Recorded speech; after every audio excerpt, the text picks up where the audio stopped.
It's the end of another week as we have hit Friday on the Onesoccer Hangouts. Thanks everyone for tuning in as we say goodbye to another 5 days of quarantine and hope that this weekend will bring us some positive news into, who knows, anything constructive in getting us closer and closer to the return of soccer and the return of normalcy. This is my dog. My name is Adam, and these are my three friends and colleagues, Kurt Larson, Oliver Platt, and Asa Rahman. Great to have the four of us back together for another Friday.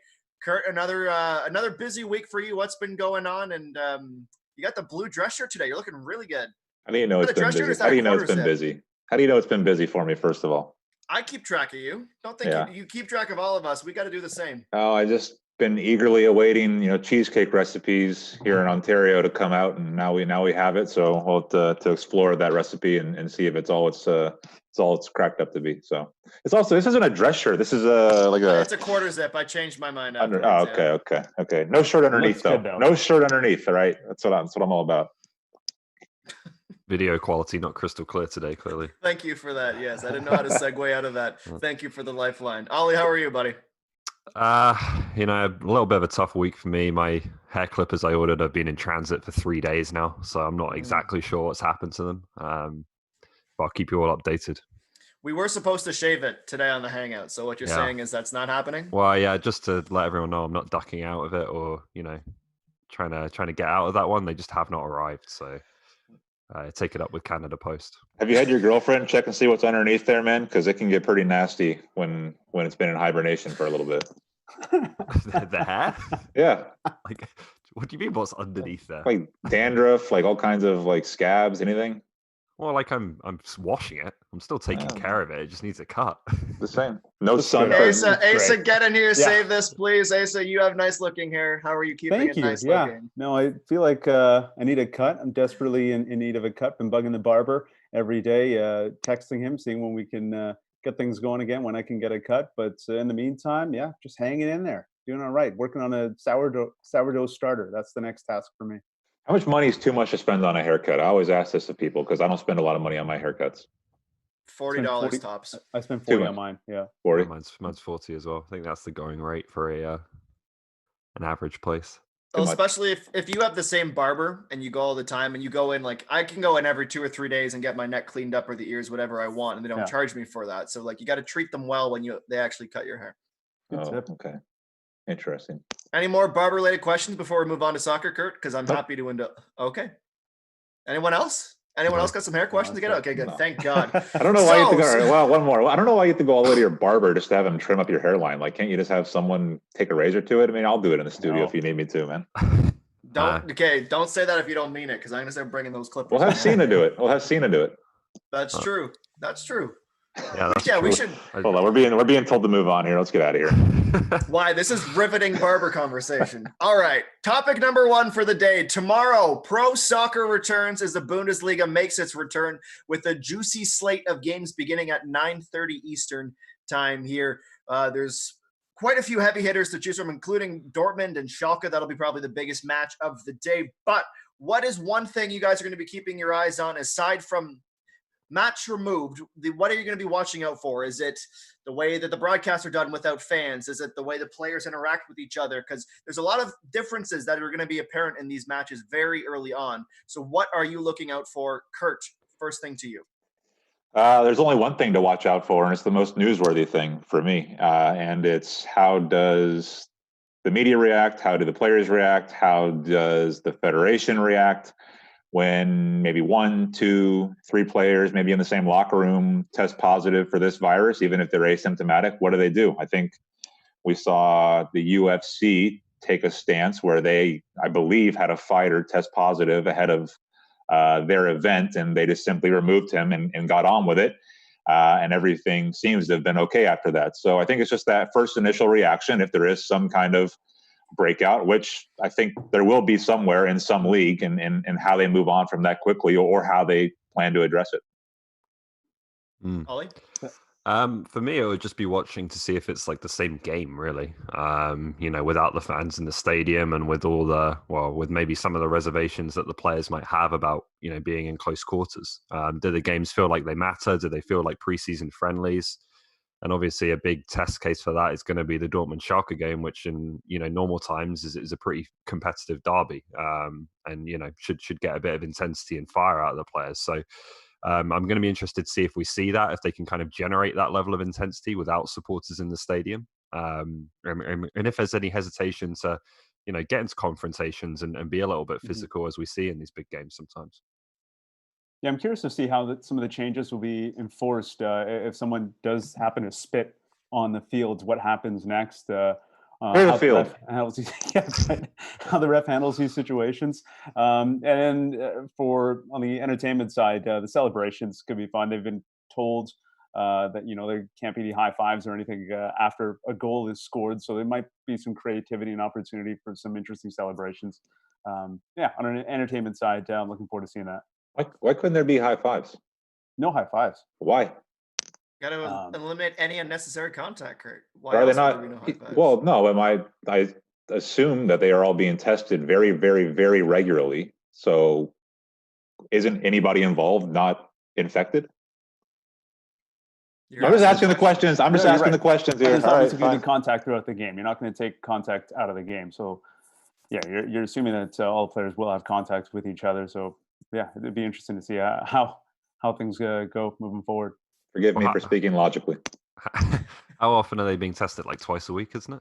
Oh, I thought it was every day. Maybe it is. Maybe it's every day. I could be mixing it up with a different league. I mean, we were talking about we had Dylan Sacramento on a few weeks ago, and he was talking about we were talking about the restrictions in the Irish Premier League, and how they were going to be tested, multiple times, or when they showed up at training, at least, right? So yeah, I just wonder if it's possible that between tests, someone could get infected and be asymptomatic, and you could potentially have a bit of risk that way. But I don't know.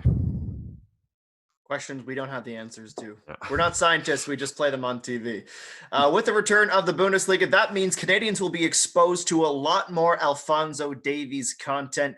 Bayern Munich getting their resumed season underway on Sunday as they take on Union Berlin. And it's obviously an exciting time for him, and it's an exciting time for Canadian soccer fans who feel like maybe he doesn't get the coverage that he deserves. I know we have that sentiment here in this group. So I will ask you guys, where does he sit within the top 3 Canadian athletes in the world right now? Is he in the top 3? Is he knocking at the door? Or is the young man already made a case to be firmly cemented in there? Asa, what do you think? Yeah, I think he's right on the edge. I have Bianca Andreescu in that top 3. Yeah, she's got to be in there. Most accomplished at just 19 years of age. So she's incredible. She gets in there. Then you go to hockey with Connor McDavid and Sidney Crosby. Both of them elite athletes at the top of their game still for Sidney. And then I think you have, then you have Alphonso Davies knocking on the door at number 4. Brooke, and then an honorable mention to Brooke Henderson as well, who at 22 years of age is coming into her own and one of the best golfers in the world. You don't have Davies in your top 3? No. That's not the biggest snub, I think. What's your list, Kurt? Okay. Alphonso Davies is far and away Canada's best athlete right now. And it's not because other Canadians are not performing at the top of their sport. Of course, there's always going to be a Canadian performing in hockey. And now in tennis, we have Andreescu, who just pulled off a magnificent feat. However, and I'm not sure if I've said this on this show, I've certainly said it to producers and in our production chats, that if somebody would have told you 5 years ago that a Canadian female tennis player, a Canadian tennis player, male or female, was going to win a major within 5 years, you probably would have thought it was somewhat likely, or at least within the realm of possibility. If I would have told you that a Canadian soccer player was starting somewhat regularly for Bayern Munich in Champions League football and making a difference and making a name for himself around the globe, which would you have said is more likely? Former.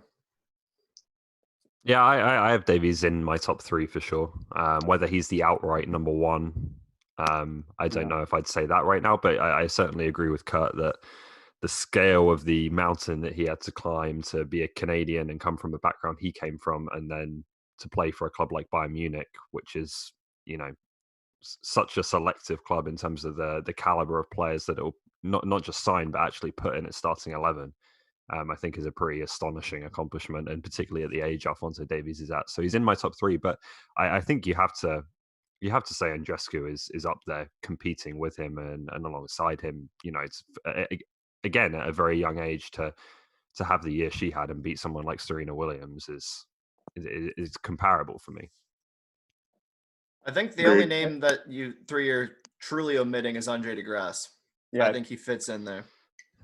Yeah, is Andre DeGrasse is Andre if the Olympics were held this summer, would he have been in medal contention? Would he have likely medaled? I don't know. I don't pay attention to sprinting enough. So I'd say so. Yeah. I mean, he hasn't had. He's one of those athletes where he manages his body really well, and he doesn't compete in a lot of games unless it's like a tune-up where he doesn't expect to push for a medal. But other than that, there's no like middle ground for him. He'll run when he's ready to run, but you have to think that someone who the first Canadian to medal in 3 major sprinting events would be able to compete for an Olympic gold next time. And it'll be the first games without Usain Bolt. So that's all the motivation I think an athlete like him. Subjectively, I still think what Alphonso Davies has done in a relatively short period, not just being sold to Bayern Munich, but going there and proving he could do it. I think that is the most impressive thing a Canadian athlete has done for a while. So also let's remind everybody that Alphonso Davies wasn't even in contention for the Lou Marsh this year, which was again ridiculous. I've said that on this show before. Yeah. Last year though. Last year. We don't have the time or the energy to pick into that one. Ace, anything else you needed to say here? I just want to say you bumped the hockey guys out only because they're likely to do well in their sport. I had McDavid as my other one in the top 3. To be fair. I'd have a few guys on there before hockey players.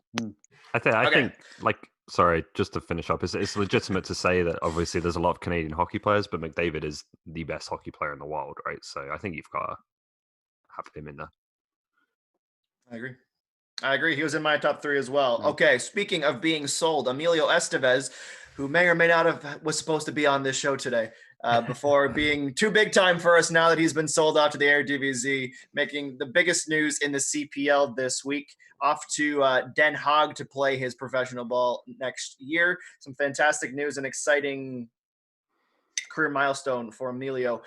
How surprised were you, though, that it was Emilio Estevez and not a list of potentially 15, 20 other names? Kurt, we sort of had this discussion on Wednesday, but we didn't get to hear your take. So I'll give you the first word on this one. What was said Wednesday? Well, we were talking. Okay, well, did you watch? You don't watch our shows when you're not working? Come on. I went for a walk. All right. I'll give you my take.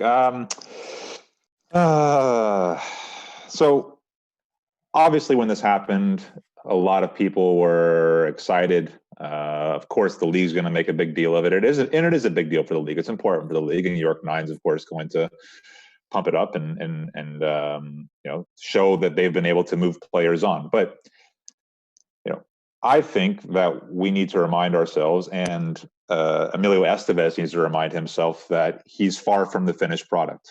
And he is going to the Dutch First Division, but it's for a team that is at the bottom of the table. And as we saw this year, he accumulated less than 1,000 minutes, I believe, of professional experience. So I think there's a team taking a risk on him. They see upside, having watched him play in World Cup qualification for Chinese Taipei. And they've seen a few things that he's done in the CPL. But let's not forget, he didn't exactly light up the CPL this year.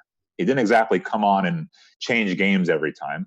An exciting player, but a player who has a long way to go. And I would have said that if he was on the show today, which he was supposed to be.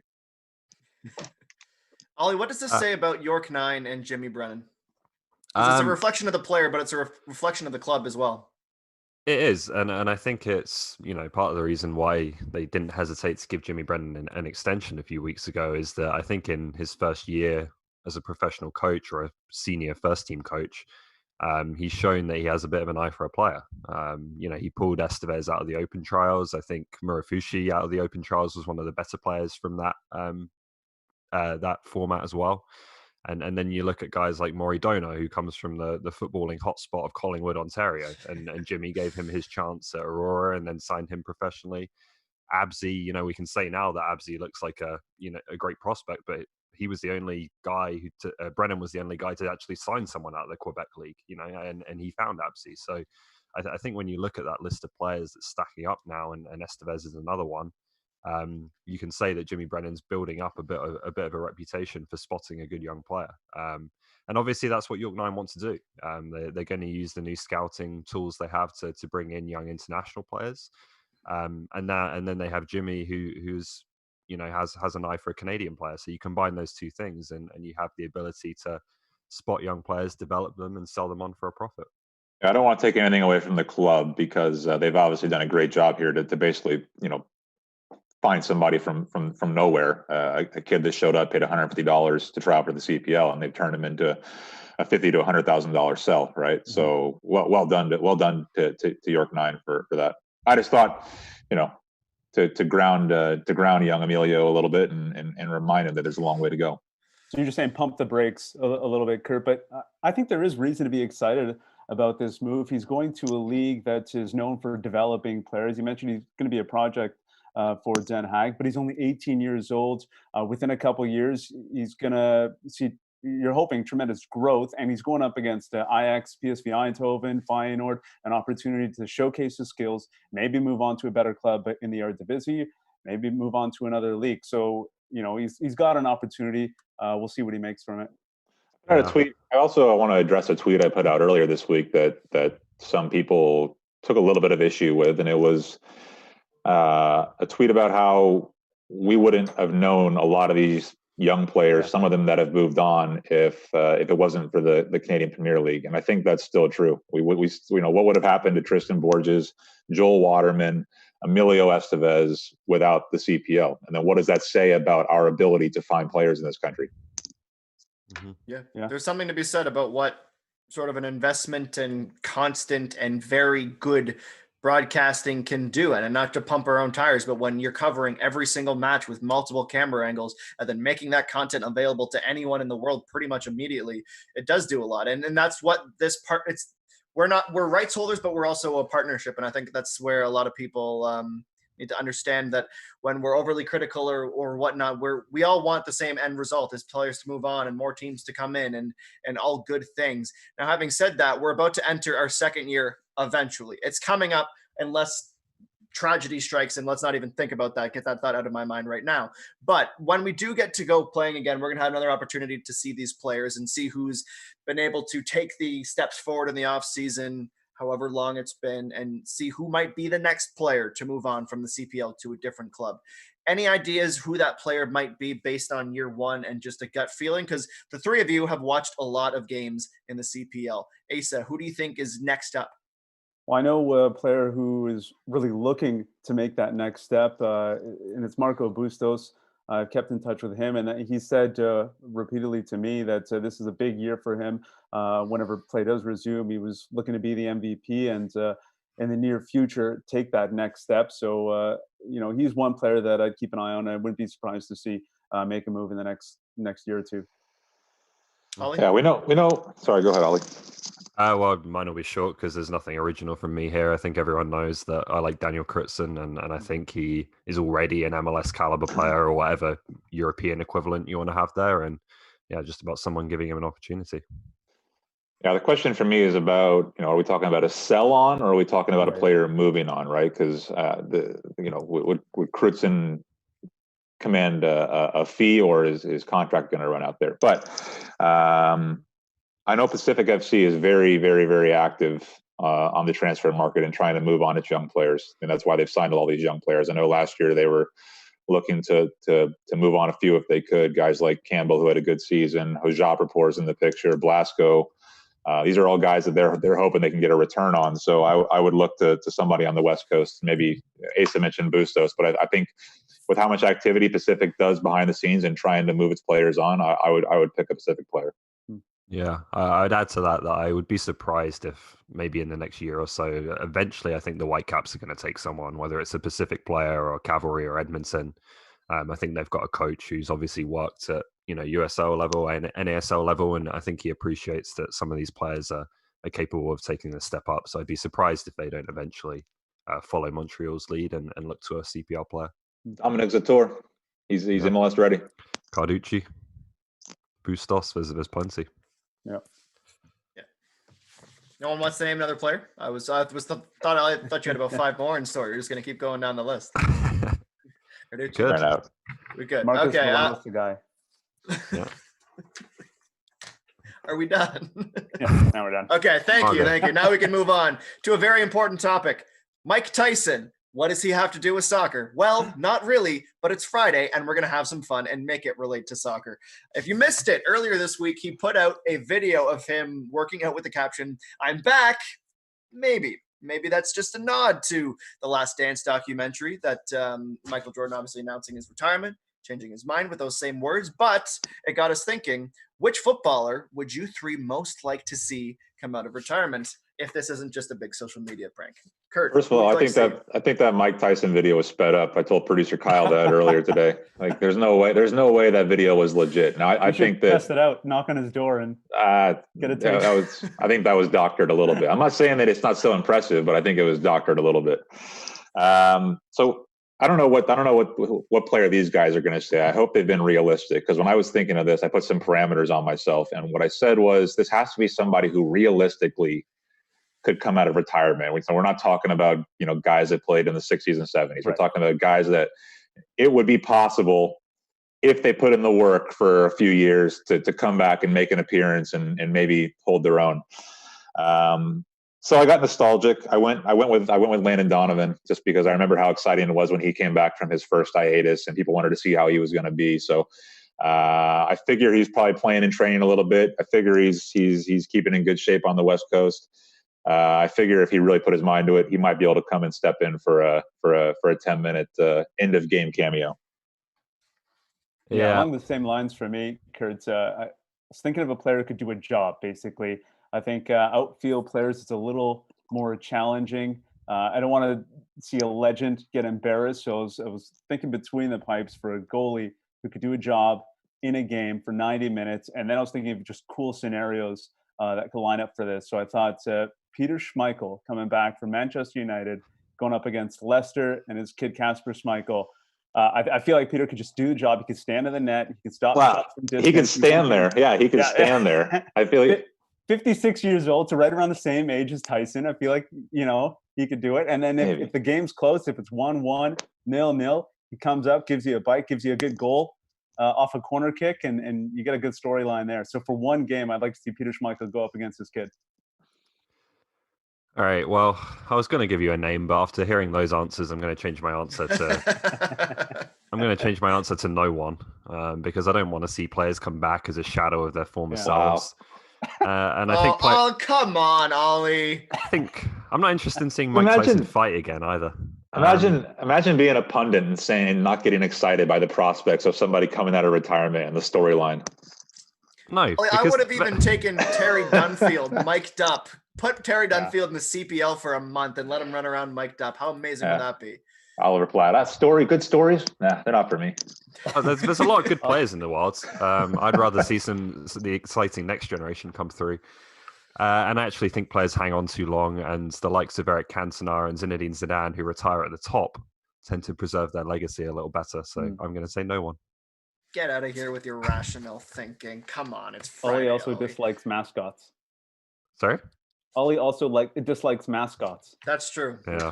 Well, okay. Depends on the mascot. Ollie, we have 5 more minutes or so left in the show. Can you give me 5 more minutes of enthusiasm and play and be involved in this game a little more than I don't want to see anyone playing on Survivor, which is exactly what we're going to talk about next. Will you engage, please? I'm changing my answer to nobody. No promises. Oh, come on. All right. So who did you have? So you had somebody, Ollie. I had Xabi Alonso because he could just ping the ball around, but he's had a great career. I don't need to see him back. He's going on to coach now, which is more interesting. All right. Ollie, sounds like you'd be very good with breakups. We had fun. It was good, but I don't need to see them again. Move on. I tried to. Asa brought us back and he reels back in. Okay, the last game. No. Last game of the day. Last game of the week. Survivor. 20th season just wrapped up. Tony apparently was crowned the champion. I don't know, but I was told that because we have some big Survivor fans at Onesoccer. So the last hypothetical of the week is, which footballers do you think would make the best and worst Survivor contestants. And Ollie, as punishment, you're first. All right, well, I've gone down CPR lines for this one. I think you've got to give a shout to the guys with a bit of an army background. So Anthony Novak, Jeff Paulus, I think could Like cope. that. But the one I've gone for, he's already come up in the show, is Marco Bustos, because he looks like he is in the kind of shape based on his Instagram workouts to go on a show like Survivor right now. So I'm going to take Marco Bustos. He passes the casting call, I guess. Yeah. He would be a fun personality. I'll give him that. You have to be in great shape to go on Survivor? I don't think that's true, is it? Well, it helps in the challenges, right? I don't watch this show, so The challenges. The camera turns off and they give him a 4-course meal somewhere. Come on. I think it helps for ratings. Well, I'd also say that Marco has a bit of an edge to him, so he could get into some of the kind of mind games and craftiness that I'm told goes on. Because again, I don't watch this.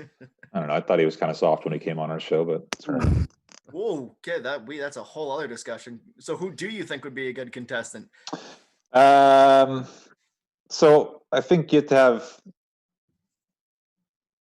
the right mindset, right? So you got to be somebody who's likable, maybe a bit aggressive, somebody who's maybe unpredictable. So I think it has to be a goalkeeper. So I'm just going to throw my name out there. Likable as well. So I'm going to go, I went with Tim Howard. Tim Howard. Okay. Not bad. Yeah, I want to see the best 3 players in the past 20 years is Zlatan, Ronaldo, and Messi all in the same season. To see how those. Yeah, I think that Zlatan will be exposed, I think, on Survivor. You'd be voted off immediately. Nobody wants to be around that guy. He wouldn't let you. Jeff Probst would try and put out his torch at the end, and Zlatan would just take it from him and be like, no. The idea is that you don't want to get voted off, right? You still got to compete, though, right? Yeah. You got to win. I think he could lead his tribe to some good, like he wouldn't let anyone slack off. The only other answer I was looking for would be Ben Fisk, because I think he'd play a great social game. Too nice. Cutthroat when he needed to. Too nice, man. Ben, you're too nice, buddy. He'd be so nice that people would see him as a threat and vote him off, I think. But you don't know the people you're going on Survivor with. So I'm saying Ben would know how to be nice and know how to be cutthroat. All right. What about Onesoccer personalities? Who would be the best and worst? Asa, best and worst. Armin Badakian, he's the technical producer running this show. He's a big fan of the show, so of Survivor, that is. So I feel like he'd have a leg up on everyone. And the worst, who would be the first voted out? Kurt Larson, probably, because he's a threat. So I think we get voted off pretty quick. I'll take myself as the worst, because like I don't even enjoy going camping, so this is not the show for me. Best, I've actually gone for you, Adam. And Armin is a good shout because he is a big fan of the show, but we discussed before the show that might be a weakness because people would know that he's a threat, again, like I said with Ben Fisk, and he might be vulnerable. Adam, I think, he has the kind of, I think you could get through the challenges. I think you could get along with people while still kind of planning behind the scenes. So I'm going to go with you. Let's not forget my military family background in survival training as an air cadet. All good things. Kurt? First of all, I'm offended that nobody selected me to be the best. And then I think right there, that's why you weren't selected as the best. And then I'm also offended that I was actually selected to be the worst by Asa. So I certainly don't agree with those. For my best, I put Andy Petrillo. I think she's lovely to be around, but she's also a competitor. And if you know Andy, she loves to compete, and she's always up for the challenge. So I went with Andy Petrillo for my best. And for the worst, sorry, my guy Wheeler. I went with Gareth Wheeler for the worst. I think he would just talk himself out of something. I think he would just say one thing too many. Like we'll just go one step too far in one conversation. It would be the end of him. I like it. Yeah, that's a good shout. This is gonna mean this is gonna be nothing to anyone else watching the show, but since I can't choose myself, and we've already assumed that Armin would be a threat right off the bat, I say Victor Rodriguez would win, and people will have no idea who that is outside of Onesoccer. But for us, I think he would absolutely dominate the game, and everyone be afraid to vote him off. So Armin's a threat because he likes the show. Is that what we're saying? What is it? Because he knows this. So like there's always a super fan on Survivor, and if you're a super fan, you're a threat because you typically know how to manipulate and pull the strings. Where I don't think most people go on Survivor without knowing how it works, but those who profess to be the best, like they're usually the first gone. Mm-hmm. But if Harmon went in with people who Keep didn't it know him quiet. and he didn't brag about it, he could absolutely win the game. Yeah. There we go. Anyone? enough. Anything else for the week, guys? Because I think it's about time for some beers and good Yes. times in the rain. Nope, all good. See you Tuesday. Fantastic stuff. Yeah, Yeah, we're long going to take weekend. Monday off for Victoria Day, but enjoy your weekend, everybody. Thanks, Kurt. Thanks, Ollie. Thanks, Asa. Thanks, Armin. Thanks, Kyle. Everyone who owns soccer, enjoy your weekend. It's been a fantastic week again, and looking forward to talking to you on Tuesday. Bye, everybody.